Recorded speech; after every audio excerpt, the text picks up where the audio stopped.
Hello बच्चों, कैसे हो? बढ़िया। आप बढ़िया तो मैं भी बढ़िया। तो देखो बच्चों, आज हमें क्या पढ़ाई करनी है। आज है हमारे पास क्लास 11th का यूनिट नंबर 12 का वीडियो नंबर 39। तो बेटे ये 12वीं यूनिट का 39वां वीडियो है। और इससे पहले 38 वीडियो आपको प्ले लिस्ट में भी मिल जाएंगे, नीचे डिस्क्रिप्शन में भी मिल जाएंगे, और कुछ समय बाद आई बटन में भी लिंक आ जाएगा, जहां आप यूनिट नंबर 12 को पूरा पढ़ सकते हो, समझ सकते हो और अपने सुंदर से नोट्स बना सकते हो, जो एग्जाम में आपकी बहुत ज्यादा हेल्प करेंगे।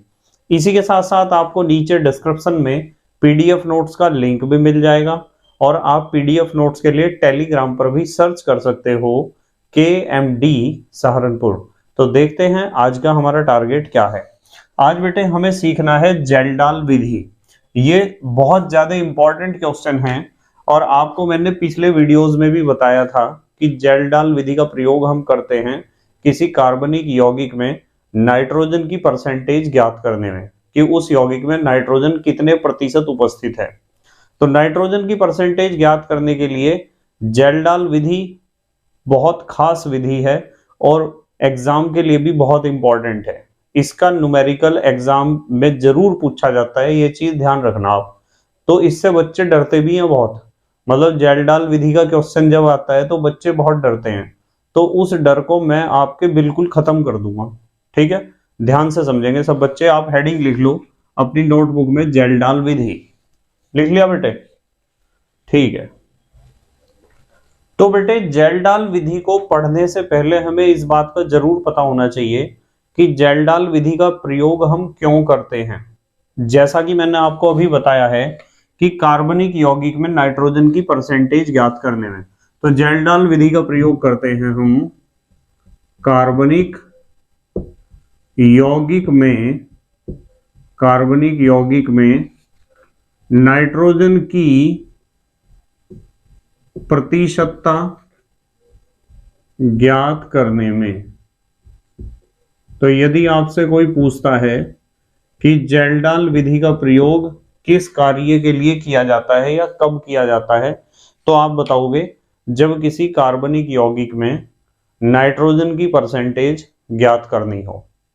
अब नाइट्रोजन की परसेंटेज ज्ञात कैसे करते हैं जेल्डाल विधि से, मैं थोड़ा सा डिटेल में एक्सप्लेन करूंगा, पर मेरा मेन फोकस रहेगा कि आप एग्जाम में आने वाले न्यूमेरिकल को बिना किसी प्रॉब्लम के सॉल्व कर लो। मेन टारगेट वही रहेगा, न्यूमेरिकल वाला। देखो आपको क्या करना होता है जेल्डाल विधि में, कि आपको कार्बनिक यौगिक दिया जाता है, कार्बनिक यौगिक।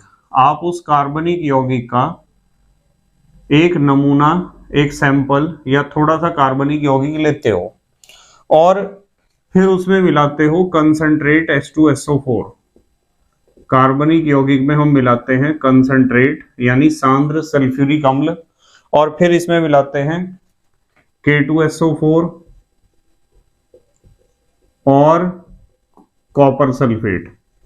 मतलब कार्बनिक यौगिक में ये तीन चीजें आपको मिलानी है थोड़ी थोड़ी मात्रा में। कार्बनिक यौगिक में कंसंट्रेट H2SO4 मिलाया, K2SO4 मिलाया, कॉपर सल्फेट मिलाया, और इसे हम गर्म कर देते हैं। मैं पूरा रिएक्शन तो यहाँ एक्सप्लेन नहीं करूंगा, मैं आपको सिर्फ उसी पार्ट को बताऊंगा जिसकी जरूरत हमें पड़ती है न्यूमेरिकल सॉल्व करने में।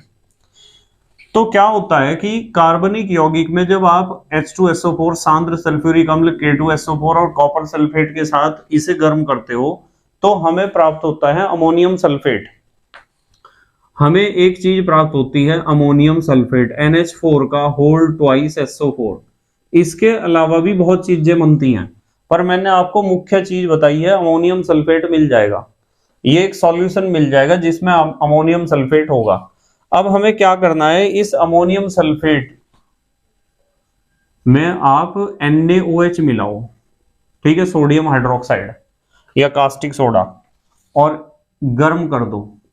तो गर्म करने पर हमें प्राप्त होती है अमोनिया गैस। इसके अलावा भी बहुत सारी चीजें मिलती हैं, पर मुख्य चीज ये अमोनिया गैस ही है। देखो मैं आपको एक बात बताता हूं, आपको सिर्फ इतना ध्यान रखना है, ये सारी चीजें मैंने सारे रिएजेंट भले ही यहां बता दिए हों, आपको ये सारे रिएजेंट याद रखने की कोई भी आवश्यकता नहीं है। इस बात को कान खोल के सुन लो ध्यान से, बिल्कुल एकदम। आपको सिर्फ यूं ध्यान रखना है कि कार्बनिक यौगिक में जब विभिन्न प्रकार के अभिकर्मकों की क्रिया करते हैं हम, जेल्डाल विधि वाले अभिकर्मकों की, तो हमें अमोनिया गैस मिलती है। कौन सी गैस मिलती है? Ammonia gas. ये तो मैंने आपको लिखवा दी है वैसे ही कि भाई हाँ, इन इन रिएजेंट्स का यूज करेंगे हम, कार्बनिक यौगिक को इन इन रिएजेंट्स के साथ गर्म करेंगे।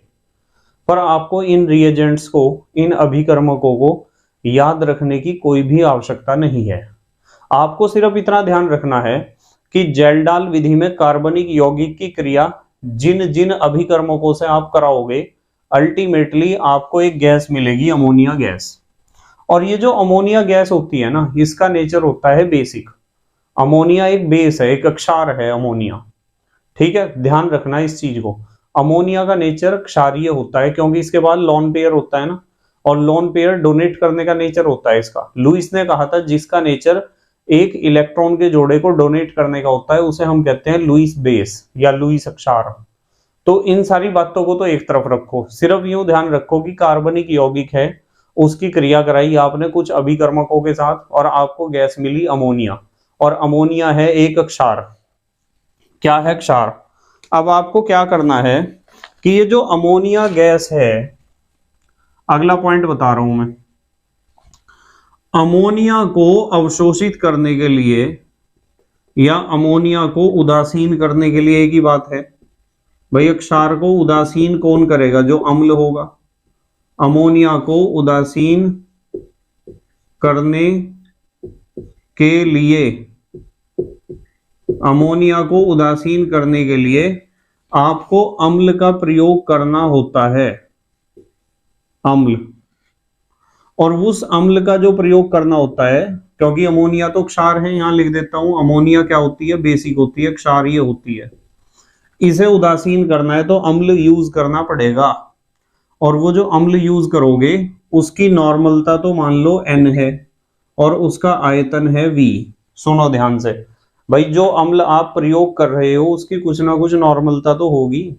जैसे 1NH2SO4 यूज किया, या 2NH2SO4, या 1/2NH2SO4, जो भी आप एसिड यूज करोगे इस अमोनिया को अवशोषित करने के लिए या उदासीन करने के लिए, उसकी कुछ ना कुछ नॉर्मलता होगी, 1, 2, 3, 4 या 1/2, 1/3, 1/4 जो भी होगी, और कुछ ना कुछ आयतन भी जरूर होगा।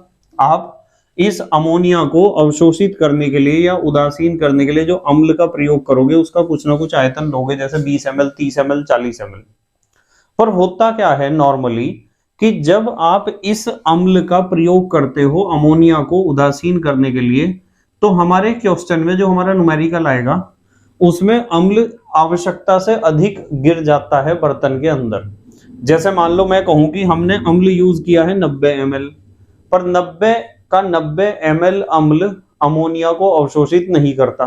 90 ml में से मान लो 20 ml ने ही अमोनिया को अवशोषित कर दिया, तो इसका मतलब 90 में से 20 ml ने तो अमोनिया को अवशोषित कर लिया, तो 70 ml तो हमारे पास एक्स्ट्रा गिर गया ना, 70 ml हमने फालतू गिर दिया उसमें। इस चीज को समझना बहुत जरूरी है, मैं बार बार कह रहा हूं, ध्यान से समझो। जैसे मैं आपको कहूं कि आपने अमोनिया गैस बना ली जेल्डाल विधि से, उस अमोनिया गैस को उदासीन करना है, तो उदासीन करने के लिए आप अम्ल का प्रयोग करते हो। पर जब आप अम्ल का प्रयोग करते हो तो अम्ल, जितने अम्ल की आवश्यकता थी उससे फालतू गिर जाता है, उससे एक्स्ट्रा गिर जाता है, उससे अतिरिक्त मात्रा में गिर जाता है एसिड बर्तन के अंदर। और जो अतिरिक्त मात्रा में गिरा उसकी तो हमें जरूरत ही नहीं है न्यूमेरिकल को सॉल्व करने के लिए। हमें तो सिर्फ मान लो, जैसे मैं आपको कहूं कि आपने जो अम्ल यूज करा इस अमोनिया को अवशोषित करने के लिए, वो अम्ल की नॉर्मलता 2 थी, ठीक है, और उसका आयतन आपने यूज करा 100 ml, पर 100 ml की तो जरूरत थी नहीं उदासीन करने के लिए। उदासीन करने के लिए 50 ml की जरूरत थी, तो इसका मतलब 50 ml तो आपने एक्स्ट्रा डाल दिया। उस एक्स्ट्रा को हमें देखना पड़ेगा कि भाई टोटल आपने कितने ml, ये जो V है ये आयतन है मिलीलीटर में, ये नॉर्मलता है, नॉर्मलता तो सिखा रखी है आपको। तो जितना भी आप अम्ल डालते हो, जितनी उसकी नॉर्मलता है वो तो फिक्स है, पर आयतन जितना आप डालते हो, जितने ml एसिड डालते हो, वो सारा का सारा एसिड इस अमोनिया को उदासीन करने में प्रयोग नहीं होता है। उस सारी एसिड की मात्रा में से, उस आयतन में से कुछ आयतन ही ऐसा होता है जो अमोनिया को उदासीन करता है। तो कितना एक्स्ट्रा डल गया वो तो निकालना पड़ेगा, फालतू कितना डाल दिया। तो एक्स्ट्रा को निकालने के लिए हम क्या करते हैं, तीसरे पॉइंट पे आते हैं। एक्स्ट्रा को निकालने के लिए हम क्या करते हैं, जो शेष अम्ल है, शेष अम्ल का मतलब फालतू, ये जो शेष अम्ल होता है, जो क्वेश्चन सेटर होता है वो बताता है हमें कि जो शेष अम्ल है उसे उदासीन करने के लिए हम प्रयोग करते हैं एक क्षार का, जैसे NaOH KOH का हम प्रयोग करते हैं। अब जैसे शेष अम्ल है, शेष अम्ल की नॉर्मलता जो होगी वो तो N के बराबर ही होगी इसके। भाई जैसे मान लो एक नॉर्मलता वाला एसिड था, तो जो बचेगा वो भी तो एक नॉर्मलता वाला ही होगा। भाई जैसे आपने 100 ml एसिड यूज किया, पर 100 ml में से 40 ml ने अमोनिया को उदासीन कर दिया, तो 60 ml तो बच गया ना। वो 60 ml कितने ml बचा उसे निकालने का तरीका सिखा रहा हूं कि जो शेष अम्ल होता है, जो शेष अम्ल होता है उसे हम उदासीन करते हैं क्षार से। मान लो शेष अम्ल की नॉर्मलता कितनी है N, वो तो यही वाली नॉर्मलता होगी जो यहाँ है, और उसका आयतन हमें निकालना है कि कितना शेष था। जैसे 100 ml में से कितना बच गया और कितने ने उदासीन करा, तो इसलिए N1 तो रहेगा यही। आयतन जो है कितना शेष अम्ल का आयतन हमें निकालना है। अब क्षार जो है उसकी नॉर्मलता में देंगे N2 और आयतन भी देंगे V2। ये भी चीज दी होगी आपको, ये भी दी होगी, और ये आपको पता होगी, ये आपको निकालनी होगी कि कितना एक्स्ट्रा डल गया था। तो इससे निकाल लोगे ना आप। इसलिए आप फार्मूला पता है आपको, फार्मूला क्या लगता है, नॉर्मलता समीकरण N1V1 बराबर N2 V2। ये नॉर्मलता समीकरण का फार्मूला लगाएंगे हम, और नॉर्मलता समीकरण का फार्मूला लगाकर यहां से हम V1 निकाल लेंगे। V1 is equal to N2 V2 upon N1। इससे हम निकाल लेंगे कि कितना एसिड एक्स्ट्रा डाल दिया था हमने कितना एसिड एक्स्ट्रा डाल दिया था V1। अब एक्स्ट्रा जब आपके पास आ जाएगा कि इतना फालतू डाल दिया था, तो टोटल में से जितने भी ml आपने डाला था उसमें से एक्स्ट्रा घटा दो। टोटल मान लो 100 ml डाला था और एक्स्ट्रा हमारे पास आया 60 ml, तो 100 ml में से 60 ml घटाओ। क्या 100 के 100 ml ने अमोनिया को उदासीन करा है? नहीं, 100 में से 60 ml फालतू डल गया था, तो 100 में से 60 घटाओगे तो कितने ml आया? 40 ml। वास्तविकता में अमोनिया को उदासीन करने के लिए 40 ml अम्ल ने ही काम किया है। इस तरह ये संख्याओं पर खेलना है हमें। मतलब आप यहां तक पहुंचो, पहले यूं निकाल लो कि कितना एसिड आपने एक्स्ट्रा डाल दिया था V1, फिर आप अगले पॉइंट पे आओ। अगला पॉइंट यहां से सिखाता हूं, फिर आप अगले पॉइंट पे आओगे, फिर आप लिखोगे कि अमोनिया को उदासीन करने में लगा अम्ल, कितना एसिड लगा है अमोनिया को उदासीन करने में वास्तविकता में, उसका आयतन निकाल लेंगे हम। आयतन कैसे निकलेगा? उसका आयतन निकलेगा, टोटल एसिड तो आपने इतने ml यूज किया था और इतना डल गया था आपके पास एक्स्ट्रा, तो आप क्या करोगे? V माइनस V1 करोगे। इसे मैं V डैश कह देता हूं वैसे ही, क्योंकि ये भी V ये भी V हो गया था ना। तो टोटल जितने ml एसिड आपने डाला उसमें से कितना एक्स्ट्रा डाला, टोटल में से एक्स्ट्रा घटा दो, तो ये जो निकल के आएगा ये वो अम्ल निकल के आएगा जितना वास्तविकता में हमने यूज किया था, जितने की जरूरत थी अमोनिया को उदासीन करने में। और नॉर्मलता उसकी जो है वो N1 ही रहेगी। नॉर्मलता तो यही रहेगी, ये N1 कह दो चाहे N कह दो आप, नॉर्मलता तो उतनी रहेगी। फिर इतना निकालने के बाद, इन दो चीजों को निकालने के बाद आपको एक काम करना है, फिर आपको फार्मूला लगाना है जेल्डाल विधि का। अगले स्टेप पे नाइट्रोजन की परसेंटेज निकालने के लिए फार्मूला लगाना है 1.4 NV अपॉन W। ये फार्मूला यूज करना है। देखो 1.4 तो संख्या है, N क्या है? नॉर्मलता, ये वाली नॉर्मलता है, उस अम्ल की नॉर्मलता जिसने अमोनिया को उदासीन किया है या अमोनिया को अवशोषित किया है। V क्या है? V ये है अम्ल का वो आयतन जितने आयतन की आवश्यकता थी उस सारी अमोनिया को उदासीन करने के लिए। या अवशोषित करने के लिए, वो आयतन है ये वाला जिसे हमने यहाँ V डैश लिखा है। आपने यहाँ V डैश लिख दिया तो यहाँ भी V डैश लिख सकते हो, कोई दिक्कत नहीं है। और W क्या है, लिए गए कार्बनिक यौगिक का द्रव्यमान, कि कितने ग्राम कार्बनिक यौगिक के ऊपर आपने जेल्डाल विधि का प्रैक्टिकल किया है। देखो ये कुल मिला के कितने पॉइंट हुए, देखो पहला पॉइंट तो ये हुआ, दूसरा पॉइंट ये हुआ, तीसरा पॉइंट ये हुआ, और तीसरे के बाद चौथा पॉइंट ये हुआ, और पांचवा पॉइंट ये हुआ। यदि इन 5 पॉइंट को आप समझ जाते हो तो जेल्डाल विधि का कोई भी सवाल गलत नहीं होगा, भले ही वो किसी भी तरह का सवाल हो, हर एक क्वेश्चन को आप सॉल्व कर लोगे। मैं एक बार रिपीट करता हूं, दोबारा ध्यान से सुनो, बिल्कुल ध्यान से, बहुत जरूरी चीज है आपके एग्जाम के लिए। देखो आपको क्या करना है कि कोई भी कार्बनिक यौगिक है, इन सारी चीजों को याद नहीं करना बिल्कुल भी।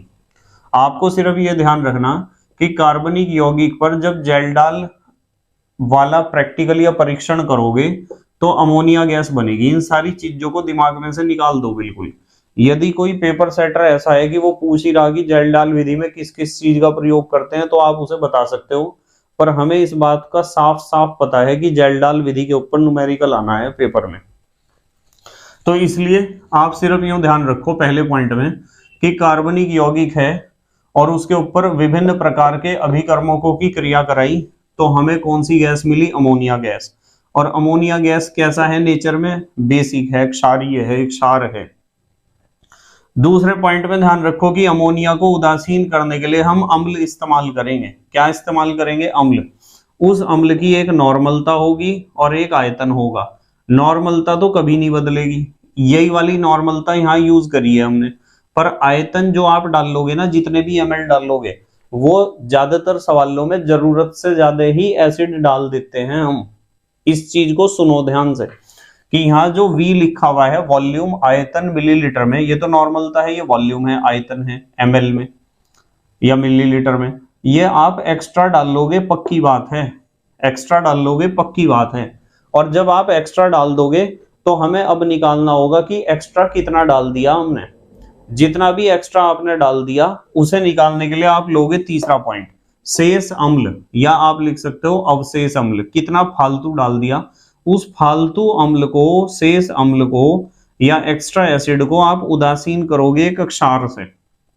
वो क्षार NaOH या KOH कोई भी हो, तो शेष अम्ल की नॉर्मलता तो रहेगी वही जो ऊपर थी, यही नॉर्मलता है इसकी।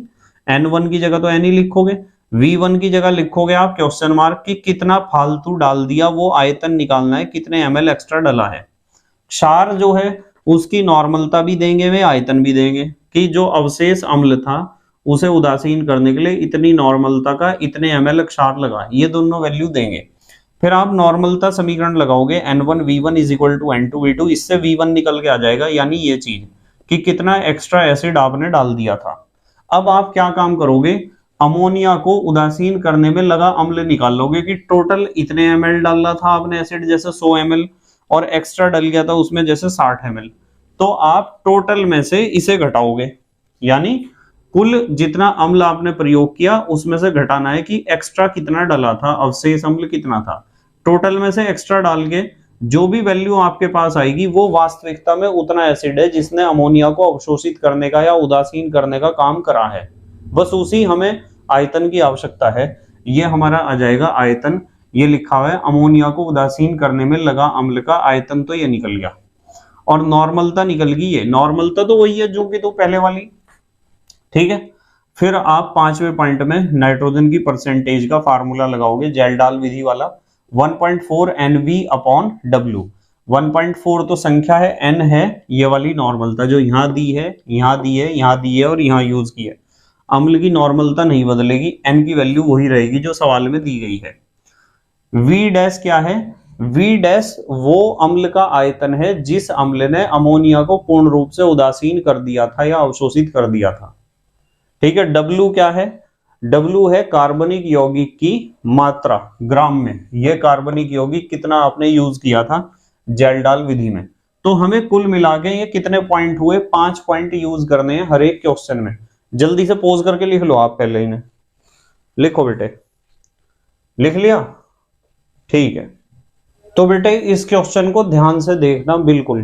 पहला क्वेश्चन मैं आपको समझा रहा हूं जेल्डाल विधि का, और मैं उन्हीं सभी पॉइंट्स का यूज करूंगा जो मैंने आपको बताए हैं। देखते हैं ध्यान से।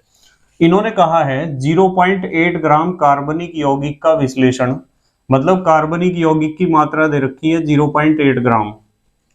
विश्लेषण जेल्डाल विधि द्वारा किया गया। ठीक है, बताओ इन्होंने ऐसा तो नहीं बताया कि किस किस चीज के साथ हमने गर्म करा। इन्होंने कहा कि हमारे पास 0.8 ग्राम कार्बनिक यौगिक था। चलो मैं लिख लेता हूं, 0.8 ग्राम कार्बनिक यौगिक था। आप W लिखोगे, W इज इक्वल टू 0.8 ग्राम। इसकी आवश्यकता हमें पड़ेगी, हमने लिख लिया। इतने ग्राम कार्बनिक यौगिक था।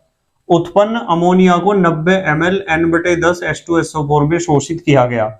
जो अमोनिया बनी ना, उस अमोनिया को अवशोषित करने के लिए इन्होंने क्या यूज करा, H2SO4। उसके आयतन कितना था, 90 ml, और नॉर्मलता थी 1/10। मुझे यूं बताओ, क्या 90 का 90 ml H2SO4 अमोनिया को अवशोषित करने में लग गया होगा? आप कहोगे नहीं सर, 90 ml में से कुछ ml ने तो, या कुछ मात्रा ने तो, या कुछ आयतन ने तो अमोनिया को अवशोषित किया होगा या उदासीन किया होगा, और बाकी बच गया होगा एक्स्ट्रा। हमें वो एक्स्ट्रा निकालना है कि कितना एक्स्ट्रा गिरा है, और एक्स्ट्रा जब निकल जाएगा तो उस एक्स्ट्रा को आप 90 में से घटा दो टोटल में से, तो हमें वास्तविकता में पता चलेगा कि कितने H2SO4 ने अमोनिया को पूर्ण रूप से उदासीन या अवशोषित किया था। तो इन्होंने कहा है उत्पन्न अमोनिया को 90 ml N/10 H2SO4 में शोषित किया गया। तो पहले मैं अम्ल की डिटेल लिख लेता हूं। अम्ल के बारे में लिख लेता हूं। दूसरा पॉइंट मैंने आपको अम्ल के बारे में बताया था। अम्ल की डिटेल दे रखी है इन्होंने। आयतन तो इन्होंने दे रखा है 90 ml, लिख लिया 90 ml। मुझे पता है 90 ml में से सारा का सारा अमोनिया को अवशोषित करने में प्रयोग नहीं हो रहा होगा, इसमें बहुत सारा फालतू अवशेष एक्स्ट्रा डला है। और नॉर्मलता कितनी दे रखी है इसकी? नॉर्मलता दे रखी है अम्ल की 1/10, ये लिख ली। अब इन्होंने कहा बचे हुए अम्ल को उदासीन करने के लिए, आगे तीसरे पॉइंट पे, बचे हुए अम्ल को उदासीन करने के लिए, तो यहां लिखता हूं मैं अवशेष अम्ल। अवशेष लिख दो या शेष लिख दो, एक ही बात है। आपको पता है फालतू गिरा होगा एसिड जरूर। अवशेष अम्ल है और उसे हमें उदासीन करना है किसी क्षार से। अब समझ लेना ध्यान से। इन्होंने कहा अम्ल कौन सा था, H2SO4। चलो मैं यहां लिख देता हूं कि हमारे पास H2SO4 था। ठीक है, अवशेष अम्ल को, बचे हुए अम्ल को, ये लिखा हुआ है, बचे हुए अम्ल को उदासीन करने के लिए 51 ml N/30 NaOH लगा।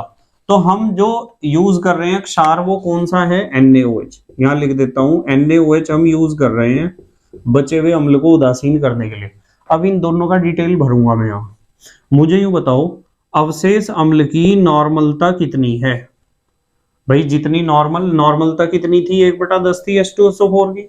H2SO4 की नॉर्मलता लिख ली मैंने 1/10, कोमा अवशेष अम्ल का आयतन कितना है। आयतन ही तो निकालना कि कितना बच गया था, कितना फालतू गिर गया था, वही तो निकालना। किसी तरह मुझे पता चल जाए कि कितना एसिड एक्स्ट्रा डाला था, इस एक्स्ट्रा को मैं टोटल में से घटा दूंगा। टोटल में से एक्स्ट्रा घटाएंगे तो आपके पास वो एसिड आएगा जिसने वास्तविकता में अमोनिया को एब्जॉर्ब किया है या उदासीन किया है। अब NaOH का डिटेल। NaOH की नॉर्मलता को मैं लिखता हूं N2 से। कितनी नॉर्मलता है NaOH की, ये लिखी हुई 1/30। और NaOH के आयतन को मैं लिखता हूं V2 से। कितना NaOH यूज हुआ, 51 ml, 51 ml। अब लगाओ आप नॉर्मलता समीकरण। आपको पता नॉर्मलता समीकरण है N1V1 is equal to N2V2। इसमें आप वैल्यू पुट करोगे, नॉर्मलता समीकरण में वैल्यू पुट करोगे। N1 कितना है, 1/10 है। चलो यही लिख देता हूं, नॉर्मलता 1/10 है N1। भाई एसिड की नॉर्मलता 1/10 थी। आयतन हमें V1 निकालना है। N2 कितना है, 1/30 इंटू V2 कितना है, 51 ml। ठीक है, सीधी बात है बिल्कुल एकदम, इसमें कोई कंफ्यूजन नहीं होना चाहिए किसी भी तरह का। ठीक है, अब देखते हैं हमारे पास V1 कैसे निकलता है। आपको पता है, वैसे तो आप इसे यहीं से ही काट दोगे, ये 10 तिया 30 हो गया और 3 से कट जाएगा, 3 एकम 3, ये बचे 2, 21, 3 सत्ते 21। तो हमें पता चल गया कि हमारे पास 17 ml, हमें पता चला हमारे पास 17 ml एसिड एक्स्ट्रा डल गया था। 17 ml एसिड हमारे पास फालतू डला है। कितना फालतू डला है? 17 ml। और जब 17 ml एक्स्ट्रा डला है तो अगले पॉइंट पे आ जाओ आप, यहां से बताता हूं, यहां से बताता हूं आगे का क्वेश्चन। यहां से आपको पता चल गया कि 17 ml एक्स्ट्रा डला, तो इसलिए आप लिख सकते हो, इसलिए अमोनिया को उदासीन, अमोनिया को उदासीन करने में लगा अम्ल, मतलब अमोनिया को उदासीन करने में कितना एसिड वास्तविकता में लगा होगा, उसका आयतन निकालते हैं और उसका निकालते हैं आयतन के साथ साथ नॉर्मलता। आयतन देखते हैं कितना है, कितना वास्तविकता में लगा होगा। टोटल कितना डालना था आपने? 90 ml, 90 ml डालना था। फालतू कितना डल गया? 17 ml, 17 ml डल गया आपका एक्स्ट्रा। घटाएंगे, 10 में से 7 गया 3, और यहां कितने बचे? 8, 8 में से 1 गया 7, यह है 73 ml। वास्तविकता में 90 ml काम नहीं आया है। 90 ml में से सिर्फ 73 ml ही ऐसा एसिड है जिसने अमोनिया को पूर्ण रूप से उदासीन किया है या अवशोषित किया है। और उसकी नॉर्मलता कितनी है? नॉर्मलता तो N1 के बराबर ही होगी, जो पहले दे रखी थी नॉर्मलता 1/10, ये 1/10 है उसकी नॉर्मलता। हो गया ये पॉइंट। अब आते हैं अगले पॉइंट पे। अब हमें देखना है नाइट्रोजन की परसेंटेज का फार्मूला। नाइट्रोजन की परसेंटेज का फार्मूला होता है 1.4 गुणा N गुणा V अपॉन W। ठीक है, 1.4 गुणा N, नॉर्मलता कितनी है इसकी? 1/10। ठीक है, ये बटे का निशान पूरा ही लगा देता हूं। N नॉर्मलता 1/10, V कितना है, कितना यूज हुआ? 73 ml अपॉन W देखो W कितना है, कितना लिया था हमने पदार्थ? 0.8 ग्राम, ये लिखा हुआ है 0.8 ग्राम, ये लिख दिया हमने 0.8 ग्राम। तो अब आप इसे कैलकुलेट करोगे डेसिमल से, तो डेसिमल उड़ा दोगे आप, डेसिमल से, डेसिमल आप आसानी से उड़ा सकते हो, कोई दिक्कत नहीं है। उसके बाद ये इस डेसिमल से इस डेसिमल को उड़ा दो, और 8 से जब इसे भाग दोगे ना, 8 एकम 8, और 1.75 आ जाएगा ये, जब 8 से आप 14 को भाग दोगे 1.75। अब हमारे पास क्या बचा है? हमारे पास बचा है 1.75, यहां लिख देता हूं नीचे, 1.75 गुणा 73 और बटे में क्या है? 10। इसे तो कैलकुलेट कर लोगे आप। 1.75 की गुणा करनी है 73 में और 10 से भाग करनी है, तो ये आ जाएगा 12.775। कैलकुलेट करना, 12.775%, ये आंसर है। मतलब 1.75 की 73 में मल्टीप्लाई करोगे तो ये आ जाएगा 127.75, पर जब 10 से भाग करोगे तो 0.1 अंक इधर आ जाएगा। 12.775% नाइट्रोजन की परसेंटेज ये हमें प्राप्त हुई है। इस कार्बनिक यौगिक में नाइट्रोजन होगा 12.775%। मैं इस क्वेश्चन को दोबारा रिपीट करता हूं समझाने के लिए, ध्यान से समझना जरा। देखो, हमें इन्होंने दिया था कार्बनिक यौगिक 0.8 ग्राम। अम्ल जो इस्तेमाल करा था इन्होंने, आपको पता है कि अमोनिया गैस बनी होगी। अमोनिया को अवशोषित करने के लिए जो अम्ल इन्होंने यूज करा था वो लिया था इन्होंने 90 ml, और उस अम्ल यानी H2SO4 का आयतन तो 90 ml था और नॉर्मलता थी 1/10। अब आपको पता है कि अवशेष अम्ल H2SO4 एक्स्ट्रा डल गया होगा, पक्की बात है। इस अवशेष अम्ल को उदासीन करा इन्होंने क्षार से, जो था NaOH। H2SO4 का डेटा यहां लिख लिया हमने, NaOH का यहां लिख लिया। H2SO4 की नॉर्मलता 1/10 थी, देखो ये नॉर्मलता 1/10 है। आयतन हमें निकालना है कि कितना एक्स्ट्रा डला है, वो निकालना है। क्षार के बारे में इन्होंने नॉर्मलता दी 1/30, देखो n/30, आयतन दिया इन्होंने 51 ml, ये रहा। नॉर्मलता समीकरण हमने लगाई N1V1 = N2V2, इससे हमने V1 का वैल्यू निकाल लिया 17 ml। हमें पता चल गया कि 90 ml में 17 ml आपने एक्स्ट्रा डाल दिया था, और 17 ml एक्स्ट्रा डाल दिया तो अगले पॉइंट पे आगे अमोनिया को उदासीन करने में कितना एसिड लगा होगा। एसिड का आयतन निकालना है जिसने वास्तविकता में काम किया है अमोनिया को उदासीन करने में, तो 90 में से 17 घटाओगे आप, ये टोटल एसिड था और ये फालतू डल गया था इतना, तो इसमें से इतना तो फालतू ही है। तो 90 में से 17 घटाओ, 73 ml यूज हुआ हमारा। कितने ml यूज हुआ? 73।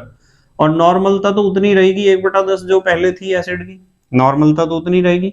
फिर हम अगले स्टेप पे आए, हमने फार्मूला लगाया नाइट्रोजन की परसेंटेज का 1.4 NV/W। 1.4 N नॉर्मलता कितनी है? 1/10 है, ये रखी वैल्यू। V कितना एसिड है जिसने वास्तविकता में काम किया? 73 ml, और W है 0.8, ये लिखा हुआ है 0.8 ग्राम कार्बनिक यौगिक आपने लिया था। 0.8 डेसिमल उड़ा दिया, 8 से जब 14 को भाग करोगे तो 1.75 आ जाएगा। 1.75 और 73 की गुणा करोगे तो 127.75 आ जाएगा, और 10 से भाग दोगे तो दशमलव यहां से यहां आ जाएगा, तो 12.77% नाइट्रोजन उस यौगिक में उपस्थित होगा। तो इसमें कितने पॉइंट हैं देखो मैं बताता हूं। सबसे पहले तो आपको ये नोट करना है, सबसे पहले नंबर पे आपको यूं देखना है कि कितने ग्राम कार्बनिक यौगिक है।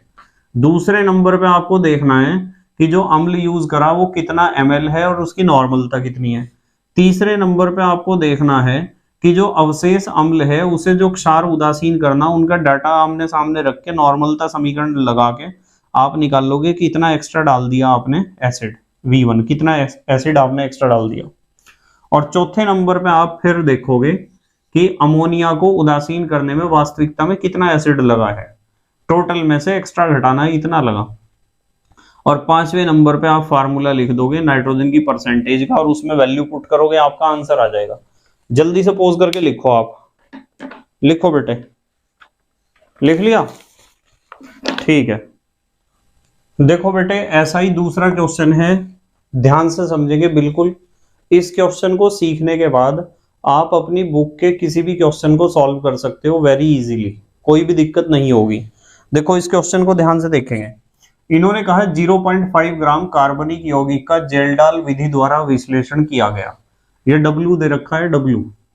प्राप्त अमोनिया को 0.1 NaHCl के 80 ml में प्रवाहित किया गया, ये अम्ल का डेटा दे रखा है HCl का, नॉर्मलता दे रखी है 0.1 और आयतन दे रखा है 80 ml। अवशेष अम्ल के लिए आपको पता है कि 80 का 80 ml तो इस्तेमाल हुआ नहीं होगा, 80 ml में से कुछ ml ने तो अमोनिया को अवशोषित करने का काम करा होगा, और बाकी एक्स्ट्रा जो एसिड है उस एक्स्ट्रा एसिड को हमने कहा है अवशेष अम्ल। अवशेष अम्ल के लिए 0.05 NaOH घोल का 34 ml लगा, तो नाइट्रोजन की परसेंटेज क्या होगी? यौगिक में नाइट्रोजन की परसेंटेज आपको बतानी है। बिल्कुल ध्यान से समझेंगे एक एक पॉइंट को। यहां से हम इसे सॉल्व करते हैं, यहां से सॉल्व करते हैं क्वेश्चन को। चलो W बताओ कितना दे रखा है? 0.5 ग्राम, ये लिख दिया W। ठीक है, पहला पॉइंट क्लियर हुआ। अब उसके बाद अम्ल, अम्ल का डेटा लिखो क्या क्या दे रखा है। अम्ल कौन सा इस्तेमाल कर रहे हैं हम? HCl, अमोनिया को अवशोषित करने में। इसका डेटा देखो क्या क्या दे रखा है। नॉर्मलता कितनी दे रखी है इसकी? 0.1, यही रहेगी नहीं बदलेगी। आयतन कितना दे रखा है इसका? 80 ml।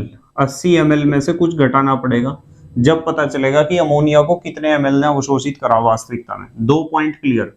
तीसरा पॉइंट, यहां मैं लिखूंगा अवशेष अम्ल कि कितना अम्ल एक्स्ट्रा डल गया था, उसका आयतन निकालते हैं। चलो अवशेष अम्ल का मतलब क्या? HCl कितना एक्स्ट्रा डल गया था। इस अवशेष अम्ल को उदासीन कर रहे एक अक्षार से, और अक्षार इन्होंने कौन सा दिया है? NaOH। NaOH से ये इसे उदासीन कर रहे हैं। ठीक है, इसका डेटा लिखता हूं। चलो देखो HCl की नॉर्मलता कितनी है भाई? नॉर्मलता तो यही है 0.1, और थोड़ा सा इधर करके लिखता हूं। HCl की नॉर्मलता N1 हमने मान लिया 0.1, यही नॉर्मलता है जितनी दी गई थी, नॉर्मलता एसिड की नहीं बदलती। और V1 आयतन कितना है निकालना है, कितना फालतू डल गया एसिड उसका आयतन निकालना है। इसकी नॉर्मलता क्षार की कितनी दे रखी है देखना जरा, क्षार की NaOH की दे रखी है 0.05 और आयतन कितना लगा इस एक्स्ट्रा एसिड को उदासीन करने में, 34 ml लगे, ये लिख दिया 34 ml मिलीलीटर। नॉर्मलता समीकरण लगाओ, N1V1 is equal to N2V2। हमें निकालना है V1 ही तो निकालना है, देखो V1 निकालना है question mark. V1 is equal to N2V2 upon N1, value put करो। N2 कितना है 0.05, V2 कितना है 34 ml अपॉन N1 कितना है, N1 है 0.1।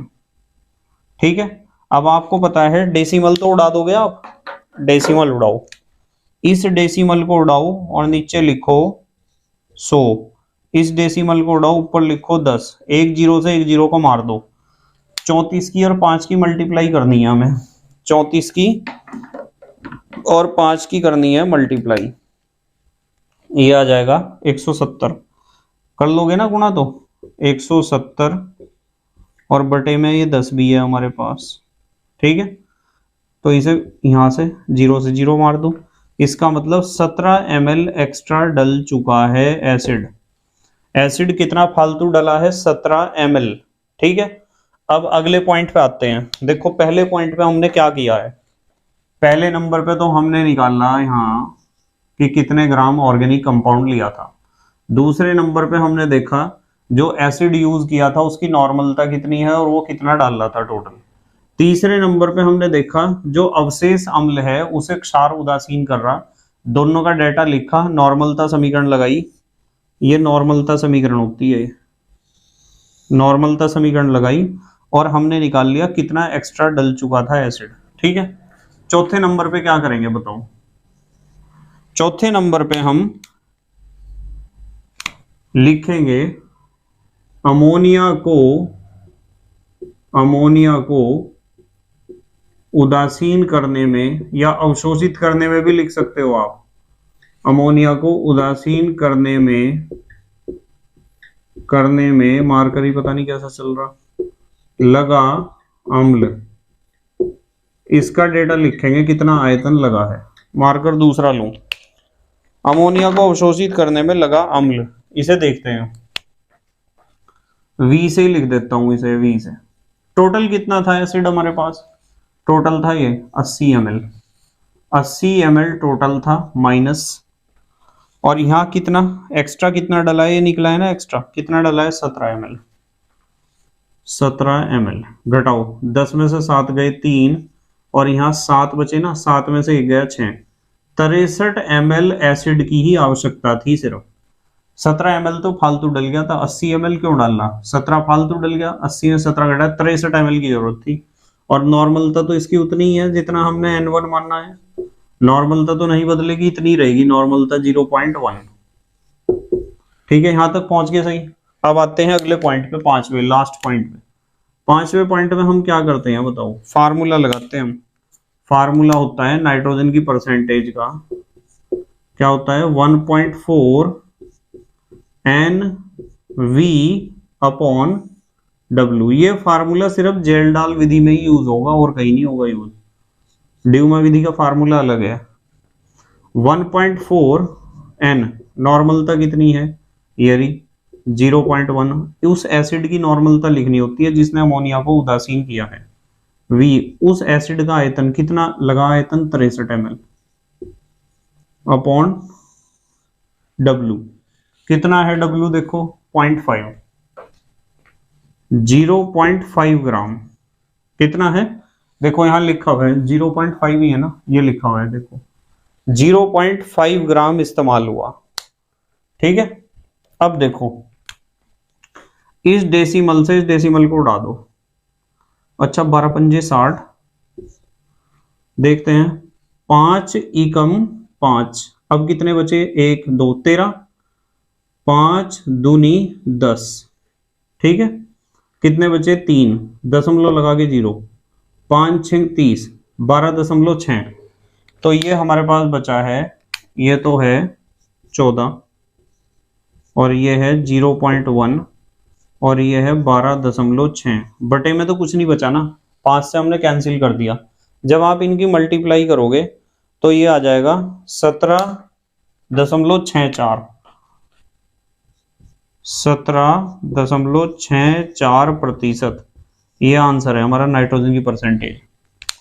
वैसे तो 14 की और 12.6 की गुणा करोगी तो 176.4 आएगा, पर 0.1 है ना ये, इसकी वजह से दशमलव इधर सरकेगा। तो 17.64% नाइट्रोजन का परसेंटेज है इस ऑर्गेनिक कंपाउंड में, जिसका आपने जेल्डाल विधि से नाइट्रोजन की परसेंटेज निकालने का टेस्ट किया है। ठीक है, जल्दी से पोज करके लिख ले, सभी बच्चे लिख लें जल्दी से पोज करके। लिख लिया बेटे? ठीक है, तो देखो बेटे, जो मैंने आपको जेल्डाल विधि का क्वेश्चन सॉल्व करने के लिए 5 पॉइंट बताए हैं, इन्हीं 5 पॉइंट को फॉलो करना है आपको बस।